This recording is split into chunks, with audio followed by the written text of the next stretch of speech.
Saludos, gracias por seguirnos en Telesur. Hoy en nuestro programa hablamos de la descolonización y la memoria de los pueblos.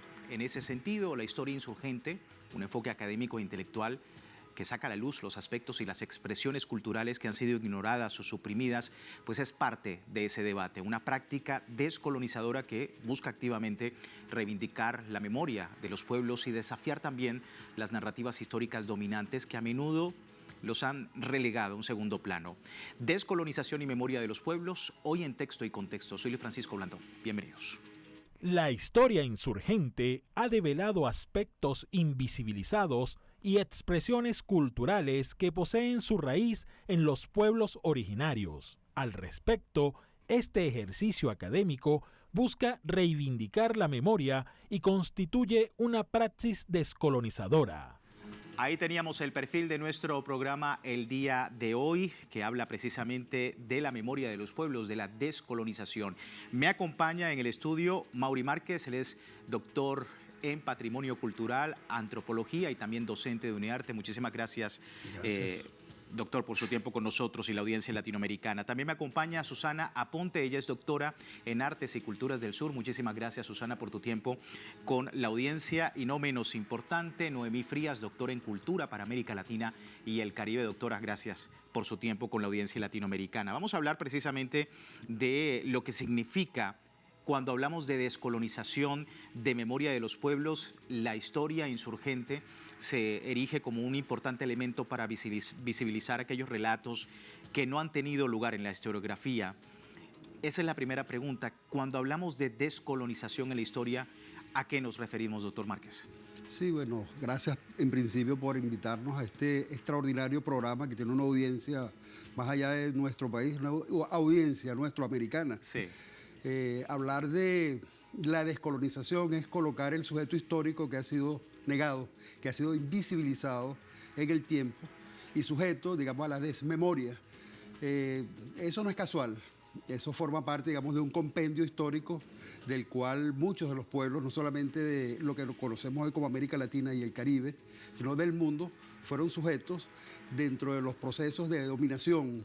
Desmemorizar a un pueblo fue una estrategia utilizada precisamente para vaciar no solamente de contenido, sino para el reconocimiento, para aprovecharse no solamente de lo que es la condición humana, sino de los recursos que estaban establecidos en los espacios de vida donde esos pueblos existían. Descolonizar forma parte de restablecer esa memoria perdida, sujeta precisamente dentro de una estrategia de borrar a esos seres humanos en la faz, digamos, de la historia de lo universal. América Latina y el Caribe, Venezuela en particular, tienen muchas cosas que hablar en ese sentido. Descolonizar es colocar la voz, la mirada, el tiempo y la memoria en ese sujeto que fue vaciado. Descolonización y memoria de los pueblos. Susana, tu lectura, ¿cómo podemos hablar de estos elementos dentro de la historia? Fíjate, cuando nosotros pensamos en descolonizar, tenemos que ir a ese momento histórico, 1492. ¿Qué ocurrió en 1492? Y lo que ocurre es que en 1492 Europa descubre un cuarto pedazo de tierra y ese cuarto pedazo de tierra había que colocarle un nombre. Ese cuarto pedazo de tierra había que negarle que existía, su existencia, había que negarle su historia, había que negarle sus saberes, sus creencias, había que negarle su piel, su olor, su forma. Entonces, cuando nosotros entendemos que Europa lo que hizo fue ver este continente como una colonia más, como un apéndice de ellos, ¿no? Como una parte extra de lo que era el continente europeo, entonces comprendemos que realmente nosotros fuimos borrados para la historia. Pero entonces ahí viene también la otra parte, que es cuando comenzamos a ver desde esa mirada de descubrir que fuimos totalmente colonizados, entender que fuimos colonizados y desde esa visión comenzar a preguntarnos, pero ¿por qué yo sé esto? ¿Por qué yo siento esto? ¿De dónde viene este canto? ¿De dónde viene esta música? ¿De dónde viene? Entonces nos fuimos tan borrados Sí. O sea, estamos, vivimos, existimos y aquí estamos, presentes en resistencia por más de 500 años. Fíjate, importante, resistencia, es parte de Noemí también dentro de estos conceptos que estamos hablando, ¿no? Resistencia, memoria histórica, memoria de los pueblos y sobre todo descolonización, la importancia de estos conceptos en la historia actualmente para ti. Bueno, agradezco indudablemente la oportunidad, sobre todo del Instituto Pedagógico de Caracas, al cual yo represento, y que de una u otra manera parte de lo que se está proporcionando, tomando las palabras de Ramón Tobar, uno de nuestros pioneros del enfoque histórico, se llama condiciones históricas dadas. En este momento de condiciones históricas dadas, alguien como yo, afrodescendiente, estar acá en un programa de televisión, estar hablando, ¿verdad?, de nuestras raíces en total horizontalidad y sobre todo resignificando ese hacer, ese aporte, esa génesis que en diálogo con nuestros pueblos originarios somos lo que es la venezolanidad. Y en ese particular es aprovechar que desde la historia insurgente se está dando esa nueva narrativa que nos posesiona de historicidad, que somos unos sujetos históricos y que no es solamente el héroe que aparece en los libros, sino que en cada espacio y en cada comunidad, tanto indígena como afrodescendiente, está la génesis histórica insurgente de nuestro país. Sí. Doctor Márquez, ¿cuál es la diferencia entre lo que es historia insurgente y la historiografía, como lo vemos convencionalmente? ¿Cuáles son las diferencias que existen? Sí, hay una historia que está dada, que está situada en la palabra, en la memoria y en los acontecimientos de un pueblo al cual no se le permitió narrar la vida y sus procesos desde su experiencia, de procesos de sumisión a lo cual fueron sujetos por precisamente lo que yo decía al principio, por una estrategia que estaba intentando, digamos, localizar a esos seres humanos dentro de una lógica de lo que la modernidad se planteó en su momento. Sí. La modernidad planteaba, bueno, seres salvajes y seres civilizados. Y esa narrativa precisamente intentó borrar esas otras lógicas, esas narrativas, esas formas y percepciones de la vida de los pueblos que fueron sujetos al proceso de conquista y colonización.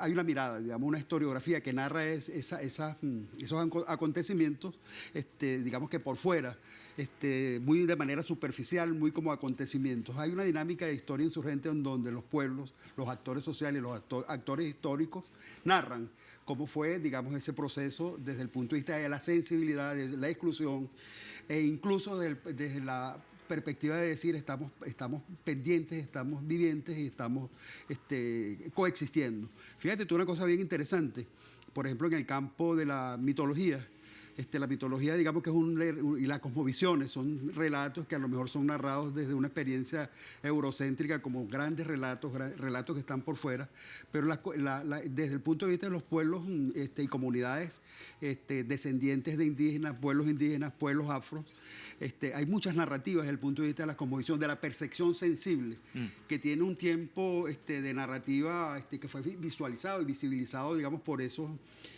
colonizadores que llegaron acá y que narraron en sus relatos las cosas que ellos percibieron. Pero usted se va, por ejemplo, a algo bien interesante que tiene que ver, por ejemplo, con el tema de las ceremonias. Muchas de esas ceremonias que usted encuentra en las narrativas de los misioneros, que fueron vistas y observadas en un momento colocado en el pasado, usted lo ve en la contextualidad de lo actual, en el tiempo, en el momento histórico actual, en muchas comunidades indígenas, campesinas e indígenas. Incluso muchas narrativas narradas por esos colonizadores están pendientes en la narrativa propia, en la tradición oral de los pueblos campesinos, indígenas y pescadores de este país. Muy importante esto de los pescadores. Sí, doctora Susana, obviamente la audiencia pudiese estar preguntándose qué ejemplos podemos tomar en cuenta de historia insurgente. Hablaba usted de 1492, bueno, hay muchas efemérides incluso cambiadas en el continente debido a esos nuevos conceptos de resistencia y de memoria de los pueblos.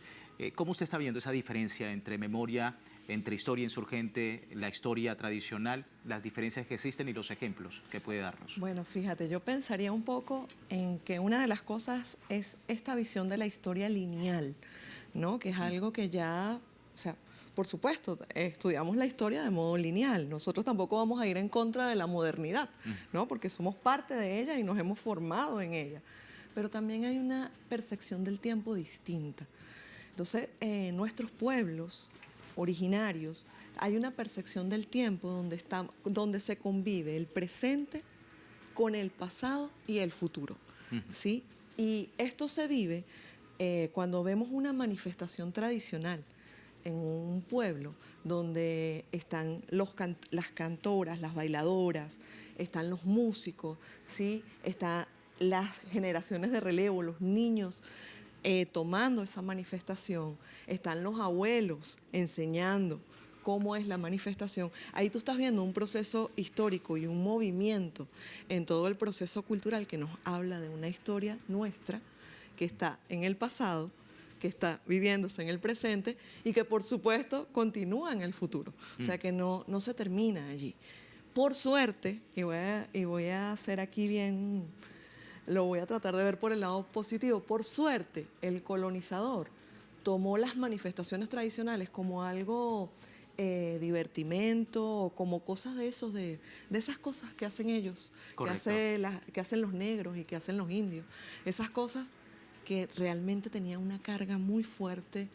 Ahí estaba nuestra cosmovisión, estaban nuestras filosofías y por eso es que nos mantenemos. Y por eso es que hoy en día, ante lo que se presente, este pueblo es un pueblo que tiene fibra, que tiene fuerza. Y pueblo de Venezuela, Latinoamérica y el Caribe, el pueblo del Caribe, unidos, somos hermanos históricamente. Con una cultura muy rica y por supuesto con muchas manifestaciones que durante muchos años, incluso hay gente dentro de no solamente el espectro diplomático, académico, intelectual, sino también a través de otras ramas del saber también han querido conocer de estas historias. Y decía precisamente la importancia porque incluso hay efemérides que se han cambiado en torno a esos nuevos relatos. El Día de la Resistencia Indígena, por ejemplo, es parte de esta visión. Vamos a ir a una breve pausa. Me quedo con la doctora Noemí Frías hablando del tema precisamente de lo que significa la historia insurgente para la historia tradicional, las diferencias, pero por supuesto lo importante que es el día de hoy este concepto dentro de nuestro América Latina y el Caribe. Vamos a una breve pausa en Texto y Contexto, ya regresamos.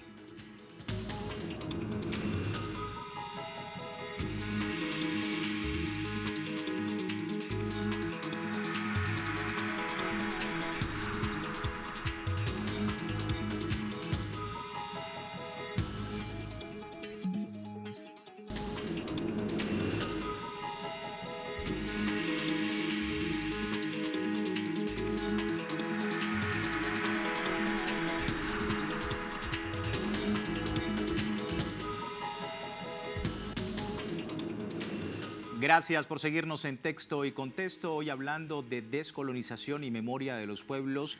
Hemos hablado precisamente de la importancia de estos conceptos, pero también de la historia insurgente, el papel que ha tenido también la historia insurgente tratando de rescatar relatos importantes en América Latina y el Caribe. Doctora Noemí Frías, me quedaba con usted. La importancia de la historia insurgente hoy en día para América Latina y el Caribe, usted que ha sido pues experta en esto, y lo que significa actualmente, algún, digamos, ejemplo que nos pudiese dar a la audiencia sobre este concepto. Ratifico de nuevo al profesor Ramón Tobar, que nos habla de sucesión de presentes y la aplicación de lo que se denomina el enfoque retrospectivo, presente, pasado, presente. Sí. Y eso nos va a permitir un ejemplo muy relevante que nos devela esta historia insurgente, se llama Turiamo. Turiamo es un pueblo de la costa aragüeña que hace 68 años, en el contexto de la dictadura de Marcos Pérez Jiménez, de una manera bruta fue sacado. ¿Qué sucede? su historia esté ahí en cada uno de sus personajes, porque esas 350 familias que están dispersas en 3 comunidades, en 3 grandes comunidades de Maracay, el Recurso, 23 de enero, la Coromoto, y se ha seguido extendiendo hasta aquí en Caracas, en el Guarataro, en Sarría. Sí. Ellos han venido, sobre todo desde el papel de la mujer, resguardando su memoria, tal como decía la compañera Susana, desde el elemento cultural, de la tradición, de las manifestaciones culturales y de esa oralidad que afortunadamente, aprovechando con la compañera Ingrid Selga, que es una de las grandes líderes que ha estado luchando por volver a Turiamo, para que no se convierta en un pueblo migrante en su propio país. Entonces, con el apoyo de CONICYT, hemos estado haciendo la reconstrucción, la resignificación histórica del pueblo de Turiamo, pero desde la oralidad. Esa es la historia insurgente, porque entonces es de ese sentir que tiene cada una de esas madres que de generación en generación han estado comentando esa historia. No solamente desde la oralidad sencilla, vamos a decir un relato, sino a través de la música, a través de la expresión corporal, a través de las décimas, a través de la poesía. Entonces ha sido una variedad de opciones que nos está ratificando la relevancia de la historia insurgente, que toma un matiz muy especial propio de los pueblos afrodescendientes, donde hay un entretejido de pasión, de espiritualidad, de emocionalidad, que ha permitido, lo que decía también la doctora Susana, convertirse en una cultura de resistencia. Entonces, ahí, en esa cultura de resistencia del pueblo de Turiamo, que aprovecho la oportunidad de agradecer que después de 68 años, gracias a una iniciativa del presidente de la República, Nicolás Maduro, a través del ministro Ernesto Villegas, hay que ver y hay que estar ahí, sentir cuando esas 300 personas que fueron ese grupo, el 21 de marzo, que se cumplían esos 68 años, pisaron de nuevo otra vez Turiamo. Eso es una emocionalidad que al registrarse esa es la esencia de la historia insurgente. Importante, por supuesto, este ejemplo para un pueblo como Venezuela, pero también en Latinoamérica. Y de esto iba, doctor Márquez, también a hablar porque ¿qué desafíos puede presentar la historia insurgente? ¿Qué desafíos enfrenta este tipo de intento de reinterpretar la historia para los pueblos, de tener una perspectiva diferente a lo que es la historiografía moderna y tradicional? ¿Cuáles son esos desafíos que usted ha visto? Le pongo un ejemplo claro porque hace poco estuvimos hablando acá en el programa del tema de Haití. Por ejemplo, hay algunos próceres que la historiografía occidental pues han tratado de tergiversar incluso fechas, nacimientos, en fin, para poder explicar este prócer de una manera diferente. ¿Esto es un desafío? ¿Cómo ve? Bueno, por supuesto, lo que está ocurriendo? Mi intervención al principio era intentar generar una reflexión en torno a que hay una historiografía que fragmentó lo que ha sido, lo que fue y es y seguirá siendo la condición humana. Sí. Esa historiografía colocó a los pueblos que fueron sujetos a los procesos de colonización, el cerebro por un lado que no piensa, las manos por un lado que no crean, y los pies y el resto del cuerpo totalmente desegregado. En ese sentido, el cuerpo se convierte en una situación de color. El color genera, digamos, estigmas de percepción, y esos estigmas de percepción generan también discursos que son discursos que van a socavar, digamos, y van a alimentar los sistemas de racialización sobre los cuales se gestan, digamos, los sistemas políticos y los sistemas civilizatorios en la contemporaneidad. Sí. La historia insurgente parte, digamos, de un principio interesante, y es lo que estamos intentando hacer, digamos, de muchos espacios de reflexión académica en Venezuela. Te puedo decir lo que se hace desde el Centro Nacional de Estudios Históricos, lo que hacemos desde la Universidad Nacional de las Artes, y lo que hacemos también desde el Centro de Estudios Latinoamericanos Rómulo Gallegos. Es decir, la historia insurgente parte de un principio: los sujetos históricos necesitan y requieren hablar por sí mismos en sus procesos de construcción y de abanderamiento desde el punto de vista de su posición en los distintos momentos históricos. América y Latinoamérica en la actualidad requieren digamos, la visibilización de esos sujetos históricos que fueron execrados, que fueron colocados, digamos, un poco en el borderline, en la frontera de un lugar mencionado como incivilizado. El caso, por ejemplo, de Haití es bien interesante. Fíjense que Haití tiene un componente interesante, una gran isla dividida entre dos espacios que perciben lo occidental. Uno, generado desde la negritud vista desde la rebeldía hacia los franceses, y el otro lado dominicano, correcto, República Dominicana, también de una rebeldía vista, pero desde la perspectiva del dominador hispano, pues, que se hizo allí. Dos seres humanos idénticos en un mismo lugar que a veces de repente son confrontados porque, bueno, por el tema de esa racionalidad occidental que puso en discurso. De hecho, pues fíjate, dos pueblos de origen afro con su performativo somático similar, pero bueno, a veces de repente está confrontado, dos dinámicas distintas. En ese sentido, digamos, el tema de la restitución y de la insurgencia no solamente pasa por el tema de los héroes, sino de los héroes también anónimos. Porque muchos héroes que participaron, que llevaron la bandera, muchos héroes mujeres, muchos héroes hombres, pero muchos héroes invisibilizados, sin nombre y sin rostro. Y esos héroes sin nombre y sin rostro están en nuestras comunidades. Totalmente. ¿Okay? Y es precisamente parte de lo que me lleva a la siguiente pregunta, doctora Susana, porque si bien la descolonización en los pueblos se presenta, por ejemplo, en lugares como el Caribe, como en Venezuela, como Haití, pues de alguna manera se está creando un debate muy interesante dentro de la historia insurgente. ¿Cómo está precisamente esta descolonización, esta cultura insurgente, esta historia insurgente contribuyendo a un diálogo intercultural en nuestro continente? Mira, está contribuyendo de manera muy fuerte, porque no solamente en nuestro continente, es algo que está ocurriendo en el mundo. Hay un investigador, Javier García, él es español, de Andalucía, y él habla de la visión incluso colonial, donde ellos también fueron colonizados. Entonces es una visión de mundo. Nosotros somos sur, realmente queremos ser sur, queremos que todas esas voces que fueron negadas, que fueron ocultas, puedan realmente verse. ¿Se está logrando ese objetivo en la actualidad? Se está logrando, sí se está logrando. Pasos pequeños, pueden ser pasos pequeños, pero bueno, ahí vamos. O sea, estamos hablando que venimos de la nada, venimos de ser nada. Y aquí estamos, a esos pasos, estamos viéndonos, estamos reconociéndonos. Ya que una mujer venezolana, que nuestros pueblos, que yo pueda decir, yo soy afrodescendiente, soy indo-afrodescendiente, poder reconocerlo y no verme únicamente como una mujer blanca, europea, ya eso es un gran paso. ¿Sí? Reconocer a mi abuela, reconocer a mi madre, reconocer a mi bisabuela, reconocer que las mujeres de mi familia fueron esclavas, fueron esclavizadas. Eso es un paso gigante.